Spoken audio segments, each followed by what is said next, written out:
Hello everyone, আসসালামু আলাইকুম। This is Medha and welcome back to my new video. আশা করছি তোমরা সকলেই ভালো আছো। আজ আমি সপ্তম শ্রেণীর বাংলা বইয়ের 146 ও 147 পৃষ্ঠা নিয়ে বিস্তারিত এই ভিডিওতে আলোচনা করব। তো চলো ভিডিওটি শুরু করি। তো 146 পৃষ্ঠায় বলা হয়েছে গান গাই। শিক্ষকের নির্দেশ অনুযায়ী কাজী নজরুল ইসলামের লেখা গানটি সবাই মিলে গাও। গান বুঝি। উপরের গানে কি বলা হয়েছে তা দলে আলোচনা করে বোঝার চেষ্টা করো। কোন দল কেমন বুঝতে পেরেছে তা যাচাই করার জন্য এক দল অপর দলকে প্রশ্ন করবে। এজন্য আগে দলে আলোচনা করে কাগজে কিছু প্রশ্ন লিখে রাখো। আচ্ছা, এরপরে বলা হয়েছে বুঝে লিখি। কাজী নজরুল ইসলামের লেখা গানটি পড়ে কি বুঝতে পারলে তা নিচে লেখো। তো চলো এর অ্যান্সারটি দেখে নিই। কাজী নজরুল ইসলামের লেখা গানটি পড়ে যা বুঝতে পারলাম, নবীন প্রাণে কিশোরেরাই ঝঞ্ঝার মতো উদ্যমতা ও ঝর্ণার মতো চঞ্চলে ভরপুর।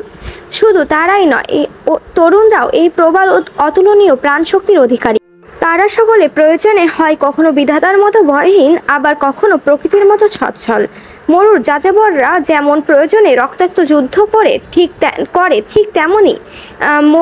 তেমনি তারাও বাধাহীন, স্বাধীন ও পদ্মর মতো মুক্ত। তারা সাগরের জোয়ারের মতো উত্তল, দিল খোলা, প্রান্তর আর অটল ও শক্তিমান পাহাড়ের মতো। তারা মুক্তপক্ষের মতো হাসি গানে মোহনীয়। তারা দেশের জন্য লড়াই করতে জানে, অকাতরে প্রাণ দিতে জানে। তারা বনফল খেয়ে শ্যামল বনে শয্যা সাজায়। মুক্ত ধারায় তারাই প্রাণোজ্জ্বল। সর্বশেষে তারা প্রতিকূল পরিবেশে বুকে সাহস নিয়ে লড়াই করতে জানে। গানের বৈশিষ্ট্য খুঁজি। কবিতার সাথে গানের কি পার্থক্য আছে দলে আলোচনা করে বের করো। গানের কিছু সাধারণ বৈশিষ্ট্য আছে, নিচের প্রশ্নগুলোর উত্তর খোঁজার মাধ্যমে বৈশিষ্ট্যগুলো বোঝার চেষ্টা করো। ক্রম। প্রশ্ন হ্যাঁ বা না। 1. লাইনের শেষে কি মিল শব্দ আছে? হ্যাঁ। 2. পড়ার সময় কি তাল রক্ষা করতে হয়? হ্যাঁ। লাইনগুলোতে শব্দ সংখ্যা কি সমান? হ্যাঁ। সুর করে পাওয়া হয় কি? হ্যাঁ। এটি কি পদ্য ভাষায় লেখা? হ্যাঁ। এটি কি গদ্য ভাষায় লেখা? হ্যাঁ।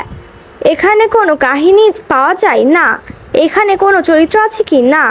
এখানে কোনো বিষয় নিয়ে আলোচনা করা হয়েছে কিনা? না। এটি একাধিক অনুচ্ছেদে ভাগ করা যায় কিনা? না। এর মধ্যে কোনো সংলাপ আছে কিনা? না। এটি অভিনয় করা যায় কিনা? না। সো ভিউয়ার্স, আজকের ভিডিওটি ছিল এই পর্যন্তই।